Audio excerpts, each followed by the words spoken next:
दर्शकवृन्द नमस्कार। कार्यक्रम सुदूर संवादमा यहाँहरूलाई हार्दिक स्वागत छ। म बिना शाही। कार्यक्रममा विशेष गरी हामी विभिन्न क्षेत्रका व्यक्तित्वहरूसँग समसामयिक विषयवस्तुमा केन्द्रित रहेर कुराकानी गर्ने गर्दछौँ र यसै क्रममा आज हामीसँग हुनुहुन्छ सुदूरपश्चिम प्रज्ञा प्रतिष्ठानका उपकुलपति, वरिष्ठ साहित्यकार, संस्कृतविद र सँगै उहाँ कैलाली जनपुस्तकालयका अध्यक्ष समेत हुनुहुन्छ प्राध्यापक डाक्टर टिएन जोशी। विशेष गरी आज हामी उहाँसँग सुदूरपश्चिम प्रज्ञा प्रतिष्ठानका अधिकार, काम, कर्तव्य को विषयमा नै हामी मुख्य केन्द्रित रहेर उहाँसँग कुराकानी गर्नेछौँ। सबैभन्दा पहिले हामी उहाँलाई कार्यक्रममा स्वागत गर्छौँ। यहाँलाई कार्यक्रममा स्वागत छ। धन्यवाद बिनाजी। आराम हुनुहुन्छ? थ्याङ्क यू, बोलाइदिनु भयो त्यसको लागि धन्यवाद। हजुर, जस्तो यहाँ सुदूरपश्चिम प्रज्ञा प्रतिष्ठानको उपकुलपति हुनुहुन्छ, त्यसैले प्रतिष्ठानकै विषयवस्तुमा हामी बढी केन्द्रित रहेर कुराकानी गर्नेछौँ। सुदूरपश्चिम प्रदेश सरकारद्वारा प्रदेश प्रज्ञा प्रतिष्ठान स्थापना गर्न बनेको विधेयकले सुदूरपश्चिम प्रज्ञा प्रतिष्ठान स्थापना भएसँगै प्रतिष्ठानका सम्पूर्ण काम कर्तव्यसँगै अधिकारको बारेमा बताइदिनुहोस् न सबैभन्दा पहिले, सबैले बुझ्ने गरी। बिनाजी बडा सान्दर्भिक प्रश्न गर्नुभयो। म चाहिँ 2079 यसै सालको असोज 6 गते प्रदेश सरकारको निर्णयबाट मलाई 4 वर्षका लागि यो सुदूरपश्चिम प्रज्ञा प्रतिष्ठानको उपकुलपतिमा नियुक्त गरिएको छ। जसरी एकाडेमी काठमाडौँमा नेपाल प्रज्ञा प्रतिष्ठान छ, त्यही काम कर्तव्य हाम्रो हो। भाषा, साहित्य, कला, संस्कृति, पुरातत्व, इतिहास, दर्शन र समाजशास्त्र यति विद्यालय हामीले हेर्छौँ सुदूरपश्चिम प्रदेशभित्र 9 जिल्लाको एकाडेमी भयो र 9 जिल्लामा हामी काम कारबाही गर्छौँ। यद्यपि अझै पनि यो एकाडेमी पूर्णता पाइसकेका छैन। कार्यकारी अधिकार मलाई दिएको छ। यसमा कुलपति माननीय मुख्यमन्त्री हुने व्यवस्था छ र उपकुलपतिलाई कार्यकारी अधिकार दिएर अन्य 12 जना प्राज्ञहरू नियुक्त गर्न सरकारले बाँकी छ। बीचमा निर्वाचन भयो, आचार संहिता लाग्यो। त्यसले गर्दा अस्ति भर्खरै 4 गते हामीले हसनपुरमा सुदूरपश्चिम प्रज्ञा प्रतिष्ठानको केन्द्रीय कार्यालय हाम्रो उद्घाटन भइसकेको छ। माननीय मुख्यमन्त्रीज्यू, यसका कुलपतिज्यूले उद्घाटन गर्नुभएको छ, मन्त्रीज्यू लगायत सबै उपस्थित स्रष्टाहरूको उपस्थितिमा। अब हामी यो नयाँ सरकार बन्ने बित्तिकै यो प्राज्ञ सभा बन्छ। त्यो बनिसकेपछि अनि हाम्रो जो मेन भिजन हो, जुन गोल हो, त्यसमा हामी केन्द्रित हुन्छौँ। जस्तो मुख्य काम कारबाही चाहिँ के हुने? प्रज्ञा प्रतिष्ठानको स्थापना भइसकेपछि यसको मुख्य उद्देश्य चाहिँ के रहने भोलिको दिनमा? खास गरी प्रदेशभित्रका भाषाभाषीको संरक्षण, प्रदेशभित्रका भाषा, साहित्य, कला, संस्कृति, समाजशास्त्र र दर्शनमा काम गर्ने स्रष्टाहरूको सम्मान, यहाँको शब्दकोश प्रकाशन, यहाँको हरेक जात जातिका संस्कृतिहरूको सम्वर्धन र मूल मुद्दा हाम्रो यही हो। कलाकारहरूलाई सम्मान गर्ने, स्रष्टाहरूलाई सम्मान गर्ने, कृतिहरू प्रकाशन गर्ने, शब्दकोश निकाल्ने, यहाँका भाषाहरूको व्याकरणको खोजी गर्ने र स्रष्टाहरूलाई सम्मान गर्ने, त्यो खालको हाम्रो जुन नेपाल प्रज्ञा प्रतिष्ठानले गर्दै आएको छ, त्यो प्रदेशभित्र अब हामीले गर्छौँ। त्यो अधिकार प्रदेश सरकारले हामीलाई दिएको छ। जस्तो यहाँले अगाडि भने जस्तै प्रतिष्ठानको कुलपतिमा मुख्यमन्त्री, सहकुलपतिमा सामाजिक विकास मन्त्री, सँगै सदस्य मन्त्रालयमा चाहिँ सचिव रहने व्यवस्था गरेसँगै, तर यो विषयमा चाहिँ स्रष्टाहरूले विमति जनाएको अवस्था छैन। स्रष्टाहरूले के भन्नुभएको छ भने कुलपति, सहकुलपति, उपकुलपति र सदस्य सचिव लगायत सबै पदहरूमा चाहिँ स्रष्टाहरूबाटै नियुक्त गर्नुपर्ने स्रष्टाहरूको चाहिँ माग छ भनौँ न। खासमा यो विषयमा चाहिँ यहाँको विचार के छ? विवेकले के बोल्छ?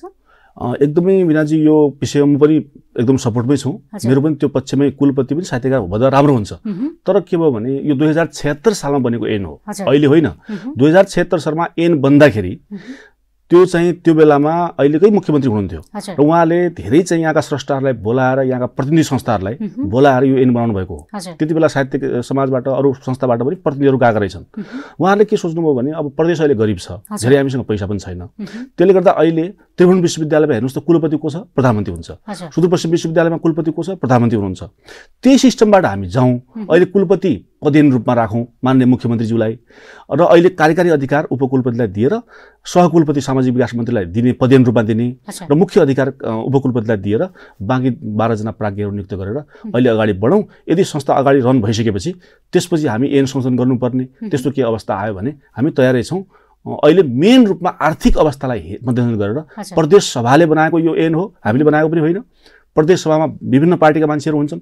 माननीय सांसदज्यूहरूबाट पारित भएको यो ऐन 76 सालमा बनेको भए तापनि यो ऐनलाई चाहिँ भोलिको दिनमा संशोधन गर्न सकिने कि नसकिने, स्रष्टाहरूको जो उहाँहरूको मागलाई चाहिँ ध्यान आकर्षण गरेर चाहिँ एकदमै सकिने। उहाँहरूले अस्ति माग पनि राखिसक्नु भएको छ। यो मलाई कुलपति नियुक्त गर्दाखेरि उहाँहरूको डेलिगेसन गएर यहाँका साहित्यिक संस्थाहरूले अब यो कुलपतिमा पनि साहित्यकार राख्नुपर्छ भन्ने उहाँहरूको जोरदार मागलाई माननीय मन्त्रीज्यू, माननीय मुख्यमन्त्रीज्यूले यदि त्यस्तो अवस्था हो र हामी अलिकति अगाडि बढ्यो भने यसलाई सच्याउनु कुनै गाह्रो छैन, हामी सच्याउँछौँ भनेर अस्ति उद्घाटन समारोहमा पनि माननीय मुख्यमन्त्रीले बोल्नु भएको छ, सामाजिक विकास मन्त्रीले बोल्नु भएको छ। यो प्रदेश सभाको विषय भएको हुनाले मेरो हातमा त जम्मै छैन। म एउटा उपकुलपतिको हैसियतले मैले अब संशोधन गर्नका लागि दबाब पनि म दिन्छु, स्रष्टाहरूको माग पनि सम्बोधन हुनुपर्छ। अब यदि मलाई उपकुलपति हुने ठाउँमा कुलपति हुन पायो भने त मलाई झन् गौरव छ नि। त्यसो भएको हुनाले अब एउटा माननीय मुख्यमन्त्रीलाई एउटा पदेन व्यवस्था हो, उहाँलाई संरक्षकको भूमिका हो, उहाँलाई कार्यकारी अधिकार छैन र खर्च घटाउनका लागि र अहिले संस्थालाई अगाडि बढाउनका लागि कमसेकम सरकारको नियन्त्रणमा भइराखेपछि सरकारबाट पाउने सहयोग पनि हामीले पाउने भयौँ। त्यो अवस्थाले यो त्रिभुवन विश्वविद्यालय, सुदूरपश्चिम विश्वविद्यालय, नेपाल प्रज्ञा प्रतिष्ठान पनि तपाईँले 2 वर्ष अगाडि हेर्नुभयो भने यही व्यवस्था थियो। अहिले मात्रै त्यहाँ चेन्ज भएको छ। र जुन सामाजिक विकास मन्त्रालयको सचिव जुन यहाँ सचिव हुने व्यवस्था भनिएको छ त्यो होइन, त्यस्तो ऐनमा छैन। त्यसमा के छ भने प्रज्ञा प्रतिष्ठानमा काम गर्ने वरिष्ठ कर्मचारीहरूले सचिवको भूमिका निर्वाह गर्ने भनिएको छ। यद्यपि सामाजिक विकास मन्त्रालयको सचिवलाई यहाँ सचिव भनेको छैन। अनि सहकुलपति हाम्रो माननीय सामाजिक विकास मन्त्री हुनुहुन्छ, उहाँलाई पनि पदेनको भूमिका हो, सहसंरक्षकको भूमिका मात्रै हो, कार्यकारी अधिकार छैन उहाँहरू। जस्तै भन्दै गर्दा यो प्रतिष्ठानको स्वरूप चाहिँ कस्तो हुने व्यवस्था गर्नु? स्वरूप के हुन्छ भने सबभन्दा माथि कुलपति माननीय मुख्यमन्त्री, उहाँ पदेन हो, संरक्षक हो। अनि सहसंरक्षकमा माननीय सामाजिक विकास मन्त्री र कार्यकारी अधिकार सहितको कार्यकारी उपकुलपति हुने व्यवस्था छ, जसमा मलाई सरकारले नियुक्त गरेको छ। अब यसमा चाहिँ 6 जना प्राज्ञ परिषद सदस्य हुन्छन् जो फुल टाइम काम गर्छन्, उनीहरू तलब बेसिसमा नै हुन्छन्। र त्यसमध्येबाट पनि हामीले भाषा, साहित्य, कला, संस्कृति सबै विधालाई समेट्ने गरी कम्तीमा 2 जना महिला पर्ने गरी प्राज्ञ परिषद बन्छ।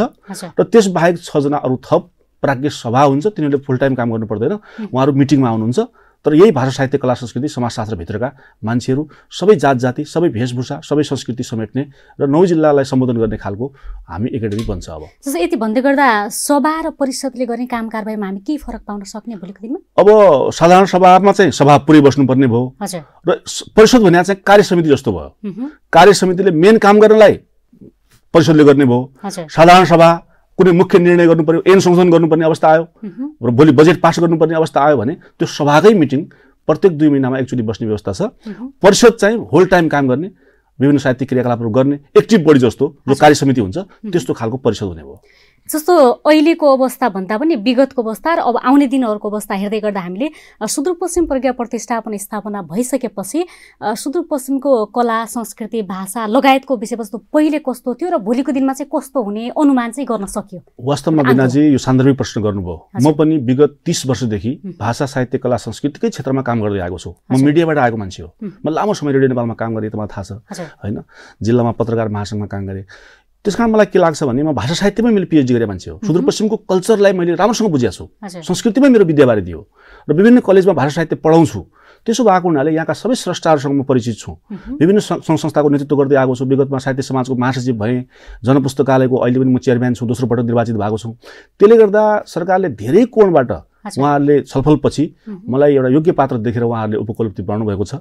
यद्यपि स्रष्टाहरूको जुन माग छ कुलपतिको सम्बन्धमा त्यसबारेमा हामी सकारात्मक छौँ। यसलाई संशोधन गर्नका लागि मेरो तर्फबाट म आफू पनि दबाब दिन्छु। यद्यपि मेरो हातमा त्यो छैन, प्रदेश सभाले गर्ने कुरा हो। प्रदेश सभामा जनताबाट चुनिएर गएका नेताहरू छन्, उहाँहरूले हामी त्यो सम्बोधन गर्लान् भन्ने मलाई लाग्छ। र सुदूरपश्चिमको भाषा साहित्य संस्कृति अहिले अत्यन्त ओझेलमा छ। विगतमा हाम्रा संस्थाहरू साहित्य समाज, कैलाली जनपुस्तकालय, महेन्द्रनगरमा महाकाली साहित्य सङ्गम छ, थुप्रै लोकदोहोरी प्रतिष्ठानहरू छन्। विभिन्न साहित्यिक सङ्घ संस्थाहरूमा हामीले रहेर काम गर्दाखेरि यहाँको भाषा साहित्यका लागि काम गर्दै आएका छौँ। सुदूरपश्चिम भनेको नेपाली भाषाको उद्गम क्षेत्र पनि हो। त्यसो भएको हुनाले एउटा हामीले सामूहिकताका हिसाबले अब भर्खर प्रज्ञा प्रतिष्ठान स्थापना भएको छ, यसलाई चाहिँ एउटा सहजीकरणको हिसाबले सबैलाई मिलाएर अगाडि बढ्ने मेरो उद्देश्य छ। त्यसकारण म आम स्रष्टालाई आग्रह गर्न चाहन्छु, तपाईँहरू सबैले एकबद्ध भएर बरु ऐन संशोधन गर्नुपर्ने कुरामा कहाँ छ म सकारात्मक छु, आउनुहोस् तपाईँहरू मिलेर जाउँ, अगाडि बढाउँ। के कहाँ त्रुटिहरू छन् त्यसलाई सच्याएर जाउँ। तर एउटा भर्खर स्थापना भएको प्रज्ञा प्रतिष्ठान जुन सुदूरपश्चिमका लागि स्थापना भएको छ, 3 वर्षको लडाइँबाट हामीले यो विजय प्राप्त गरेका छौँ। अब यो बिरुवा रोप्ने काम हाम्रो हो, सबैलाई सहयोग गर्न म आग्रह गर्छु। हजुर, जस्तो यहाँ सुदूरपश्चिम प्रज्ञा प्रतिष्ठानको उपकुलपतिसँगै कैलाली जनपुस्तकालयको अध्यक्ष समेत हुनुहुन्छ, यहाँको दोस्रो कार्यकाल भनौँ न। जस्तो यहाँ पहिलो कार्यकालमा हुँदै गर्दा के कति काम कारबाही गर्न भ्याउनु भयो? एउटा जनपुस्तकालयले चाहिँ बृहत रूपमा एउटा सबैको पहुँच पुर्याउनको लागि सबै पाठक स्रष्टाहरूको एउटा जमघट गर्ने स्थल पनि हो हैन? खासमा यसलाई चाहिँ अझ बृहत बनाउनको लागि यहाँका आगामी योजना के छन्? बिनाजी, कैलाली जनपुस्तकालय भनेको नेपालकै पुरानो पुस्तकालय मध्ये एउटा हो। सुदूरपश्चिमको त सबभन्दा पुरानो हो। 2014 सालमा स्थापना भएको, आफ्नै 3-4 कट्टा जग्गा भएको, धनगढीको मेन रोडमा भएको त्यो पुस्तकालय छ। र पुस्तकालयभित्र पनि कार्य समितिमा झन्डै म अहिले 20 वर्ष भइसक्यो म लगातार कार्यसमितिमा छु। कहिले सदस्यको रूपमा, कहिले सहसचिवको रूपमा, 2 पटक सचिवको रूपमा, उपाध्यक्ष हुँदै म अध्यक्षमा आएको हुँ र अध्यक्षमा अहिले साधारण सभाले मलाई दोस्रो पटक निर्वाचित गरेको छ। म आइसकेपछि केही पुस्तकालयमा आमूल परिवर्तनको प्रयास मैले गरेको छु, म र मेरो टिमले। र खास गरी पुस्तकालयलाई स्मार्ट लाइब्रेरी, ई लाइब्रेरीको रूपमा विकास गर्ने मेरो उद्देश्य अनुरूप अहिले 3 तले बिल्डिङ मैले बनाइसकेका छौँ। तेस्रो तला बन्दैछ, तपाईँहरू गएर हेर्न सक्नुहुन्छ। र हामीले कम्प्युटर प्रविधिमा विकास गरेका छौँ र पाठकहरूमा वृद्धि गरेका छौँ र अहिले चाहिँ 800 भन्दा बढी आजीवन सदस्यहरू हाम्रो भइसकेका छन्। 16 वटा राष्ट्रिय भाषा साहित्य कला संस्कृतिसँग सम्बन्धित 16 वटा राष्ट्रिय पुरस्कारहरू मेरै पालामा स्थापना भएका छन्। मालिका जस्तो एउटा अनुसन्धानमूलक स्मारिकालाई हामीले नियमित रूपमा प्रकाशन कार्य गरेका छौँ। कर्मचारीको क्षमता अभिवृद्धि गर्ने कार्यक्रमहरू गरेका छौँ र धनगढीमा एउटा हेर्न लायक पुस्तकालय बनाउने मेरो सपना थियो, मेरो टिमको छ र अहिले त्यही क्रममा हामी लागिरहेका छौँ। र मलाई विश्वास छ अबको कार्यकालभित्र एउटा कैलाली जनपुस्तकालयलाई नमुना पुस्तकालय बनाउने सङ्कल्प अनुसार हामी लागिरहेका छौँ। यद्यपि त्यसमा हामी काम अगाडि पनि बढिसकेका छ। प्रदेश सरकारले, नगरपालिकाले, दाताहरूले हामीलाई सहयोग गर्नुभएको छ।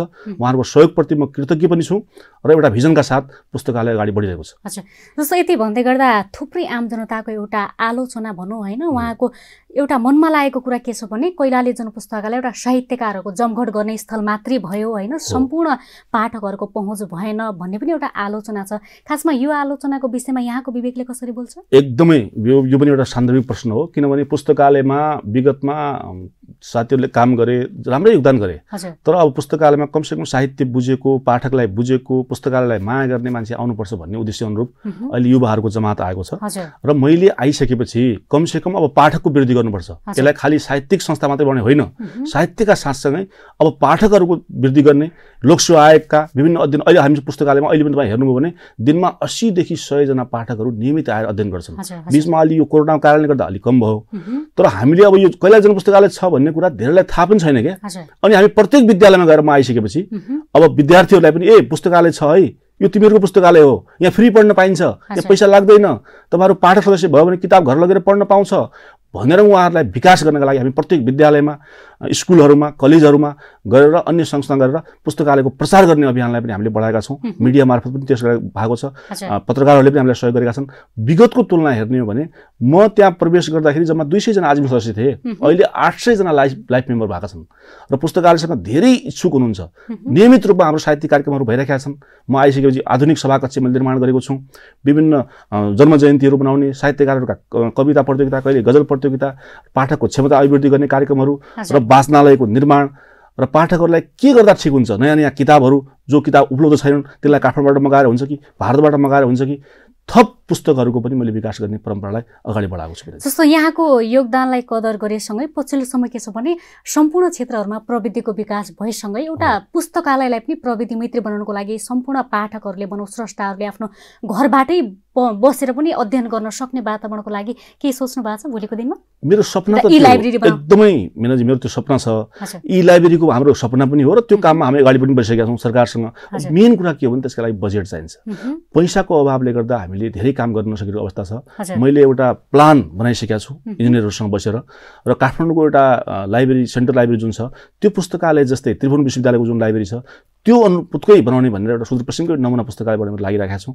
यद्यपि धेरै कामहरू यो आर्थिक अभावले, अब हामीसँग आय स्रोत छैन, जम्मा हाम्रो सटर भाडा हो, 5 वटा सटर छन्, त्यो सटरको भाडाले कर्मचारीको तलब दिने कि पत्र पत्रिका किन्ने कि कार्यक्रम गर्ने कि म आइसकेपछि प्रदेश सरकारसँग अनुरोध गरेर अहिले मैले झन्डै 1.5 करोडभन्दा बढी बजेट मैले ल्याएर त्यो 3 तले बिल्डिङ अभियान मैले सुरु गरेको हो। उहाँहरूले विश्वास गर्नुभयो, मेरो कामहरू हेर्नुभयो र ई लाइब्रेरीका लागि पनि हामीले प्रदेश सरकार समक्ष प्रस्ताव पेश गरेका छौँ, केन्द्रीय सरकार समक्ष प्रस्ताव गरेका छौँ, दाताहरूले पनि सहयोग गर्ने विश्वास दिनुभएको छ।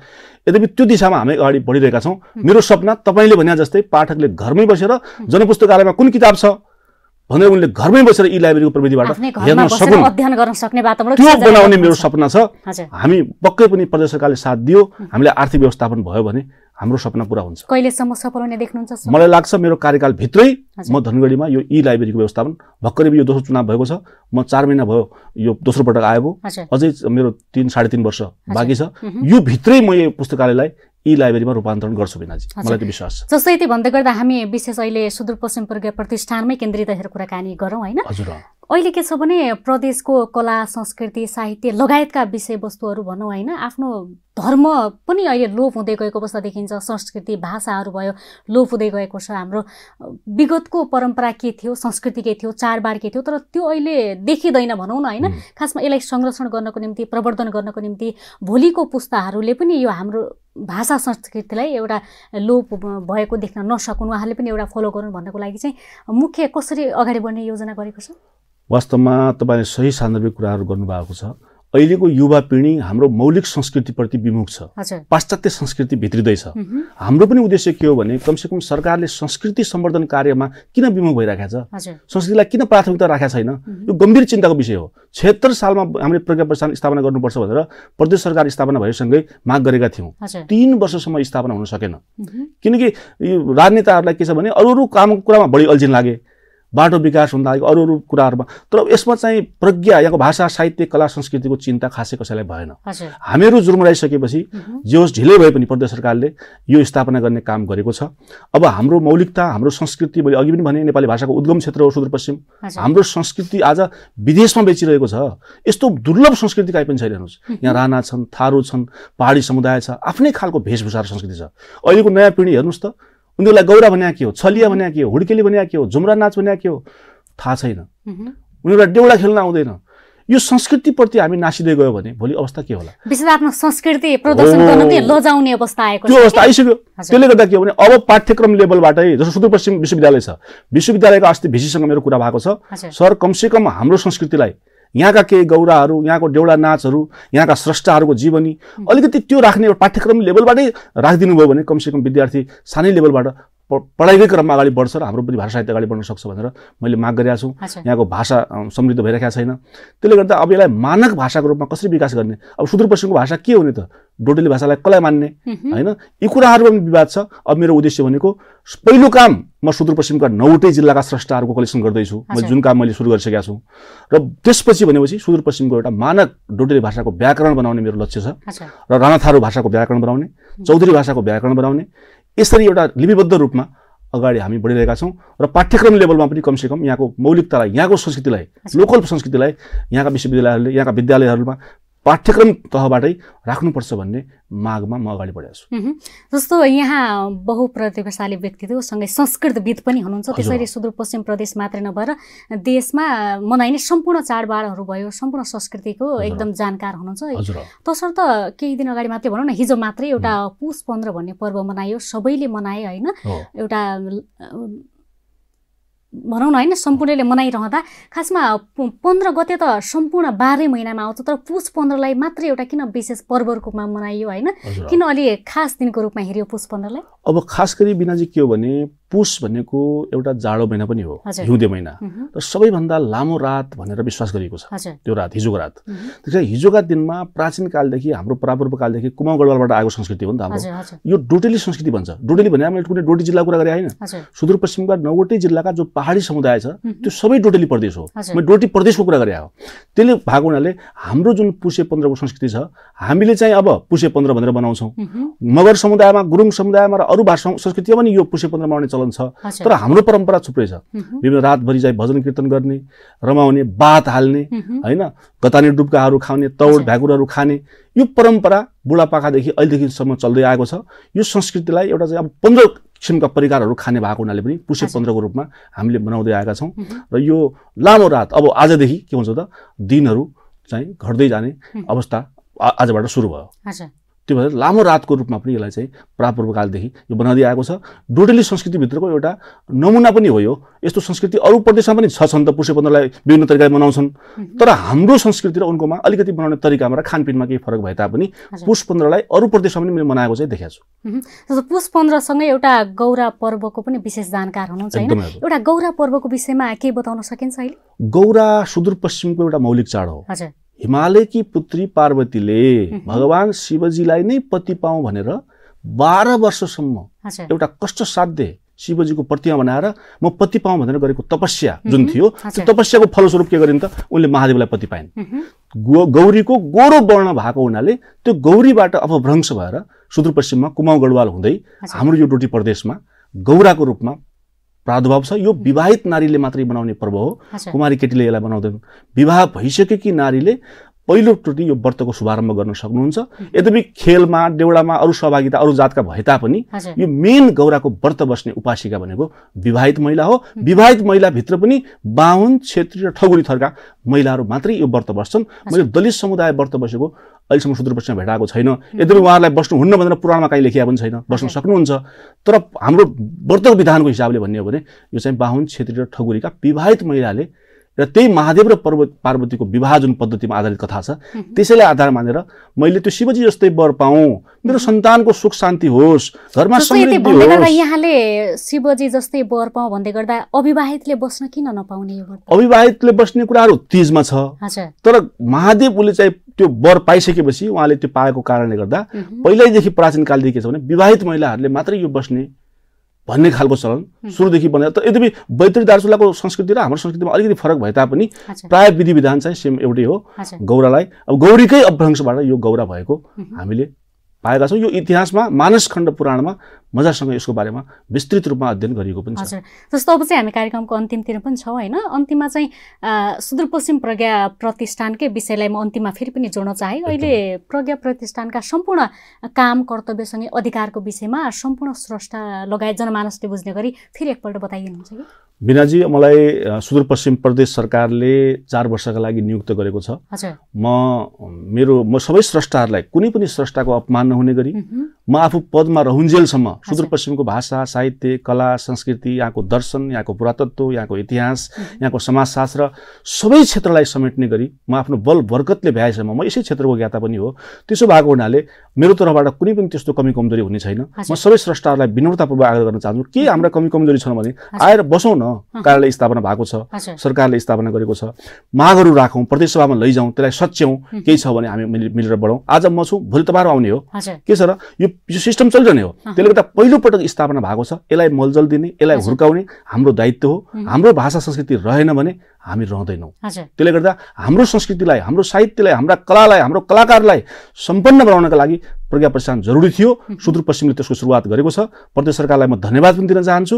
अब यसलाई फलाउने जिम्मा स्रष्टाहरूको काँधमा आएको छ। स्रष्टाहरूबाट असहयोग होइन, सहयोगको वातावरण भयो भने मात्रै यो प्रतिष्ठान अगाडि बढ्ने सम्भावना देखिरहेको छु। त्यसले गर्दा म विनम्रतापूर्वक यसलाई चाहिँ अगाडि मिलेर जाउँ भन्ने मेरो अनुरोध गर्दै म फेरि पनि प्रज्ञा प्रतिष्ठानका बारेमा केही त्रुटिहरू सच्याउनु पर्ने अवस्था छ भने प्रदेश सरकार समक्ष म कार्यकारी उपकुलपतिको हैसियतले म त्यो चाहिँ राख्न तयार छु। तपाईहरु हातेमालो गरेर हामी अगाडि बढ्नुपर्छ। जस्तो स्रष्टाहरूको विमतिमाथि केही बोल्नुहुन्छ? थप विमति कुरामा मेरो कुनै आपत्ति छैन, किनभने अब कुलपति मुख्यमन्त्री हुने व्यवस्था हटाउनुपर्छ भन्ने उहाँहरूको केही साहित्यकारको माग छ। ठीक छ, त्यो माग हो भने पनि त्यो माग सच्याउनका लागि हामीले के गर्नुपर्छ? सामूहिक सभा बनाएर जाउँ छलफलमा। स्थापना रोकेको छ, मुख्यमन्त्री पोजिटिभ हुनुहुन्छ त। अस्ति 4 गतेको उद्घाटन समारोह उहाँले आफै भन्नुभएको छ। जस्तो उहाँको त कार्यकाल लगभग सकिने बेला भइसक्यो हैन? अब मुख्यमन्त्री अर्को आउनुहुन्छ केही दिनमै? अब मुख्यमन्त्री अर्को आए पनि उहाँहरूको पार्टी त छ नि त।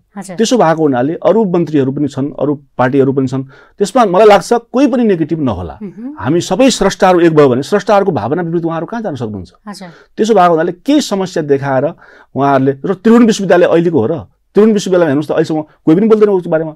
म स्रष्टाहरूलाई के आग्रह गर्न चाहन्छु भने सुदूरपश्चिम प्रज्ञा प्रतिष्ठानको कुलपति साहित्यकार नै हुनुपर्छ भन्ने माग जायज छ, तर त्योभन्दा अगाडि कमसेकम सुदूरपश्चिम विश्वविद्यालय, त्रिभुवन विश्वविद्यालय जस्ता संस्थाहरूमा पनि कुलपति त्यहाँ चाहिँ प्राध्यापक हुनुपर्छ भन्ने माग किन उठाउनु भएन? त्यसले गर्दा हामीले एउटा सकारात्मक खालको सुरुवात गर्नुपर्ने हुन्छ। खालि त्यो लिँडेढिबी गरेर मात्रै हुँदैन। हामीले सबै कुरा बुझेर के हो त समस्या। अहिले कुलपति, सदस्य सचिव, उपकुलपति सबैलाई गाडी, तलब, सेवा, सुविधा दिन सक्ने हाम्रो क्षमता नभएको कारणले यस्तो गरे हौं भनेर उहाँले स्पष्टीकरण दिइसक्नु भएको छ। त्यसले गर्दा धेरै त्यसमा चाहिँ कमी कमजोरी केही पनि भएको छैन। अब प्राज्ञहरू 12 जना साहित्यकारबाट आउने हो, उपकुलपति साहित्यकारबाट आउनु भएको छ, सहकुलपति पनि पदेन हो, कुलपति पनि पदेन हो। त्यसो भएको हुनाले हामी प्रदेश सरकारबाट बजेट ल्याउनलाई पनि हामीलाई सजिलो हुन्छ। त्यसले गर्दा यसलाई हामी सच्याउनु पर्ने कुरामा हामी अगाडि बढ्छौं र स्रष्टाहरूलाई म फेरि पनि हार्दिक आग्रह गर्न चाहन्छु, हामी सँगै हातेमालो गरेर अब अगाडि बढ्नुपर्ने आवश्यकता छ। हस्, यहाँको समय र संवादको लागि यहाँले धेरै धेरै धन्यवाद। मीनाजी धेरै बोलाइदिनु भयो। यो खास गरी टिभी टुडे सुदूरपश्चिममा भाषा, साहित्य, कला, संस्कृति र हरेक क्षेत्रका स्रष्टाहरूलाई ल्याएर, राजनीतिज्ञलाई ल्याएर जुन यो कार्यक्रम गरिराख्नु भएको छ, यसले पक्कै पनि सुदूरपश्चिमको आमूल परिवर्तनमा एउटा सकारात्मक सन्देश दिएको छ। यहाँहरू लगायत म यो टिभी टुडे परिवारलाई म हार्दिक धन्यवाद दिन चाहन्छु। अब बिना शाही त यहाँको एउटा डाइनामिक लेडी, तपाईँको प्रस्तुति हामी हेरिराखेका हुन्छौँ, राम्रो गरिराख्नु भएको छ, अझै राम्रो गर्नुहोस्। र टिभी टुडे परिवारलाई पनि म धन्यवाद दिँदै प्रज्ञा प्रतिष्ठानको तर्फबाट, सुदूरपश्चिम प्रज्ञा प्रतिष्ठानको तर्फबाट मलाई बोलाइदिनु भयो, मेरा विचारहरू राखिदिने जुन अवसर दिनुभयो त्यसका लागि म फेरि धन्यवाद दिन्छु। धन्यवाद। थ्याङ्क यू, नमस्कार। हजुर, आज हामीसँग हुनुहुन्थ्यो सुदूरपश्चिम प्रज्ञा प्रतिष्ठानका उपकुलपति, वरिष्ठ साहित्यकार, संस्कृतिविद सँगै कैलाली जनपुस्तकालयका अध्यक्ष प्राध्यापक डाक्टर टिएन जोशी। विशेष गरी आज हामीले उहाँसँग सुदूरपश्चिम प्रज्ञा प्रतिष्ठानका काम कर्तव्यसँगै अधिकारका विषयमा रहेर कुराकानी गरेका छौँ। अहिले पनि कार्यक्रमको निर्धारित समयावधि सकेको छ। सम्पूर्ण टिभी टुडे युनिटका साथमा मलाई पनि बिदा दिनुहोस्। नमस्कार।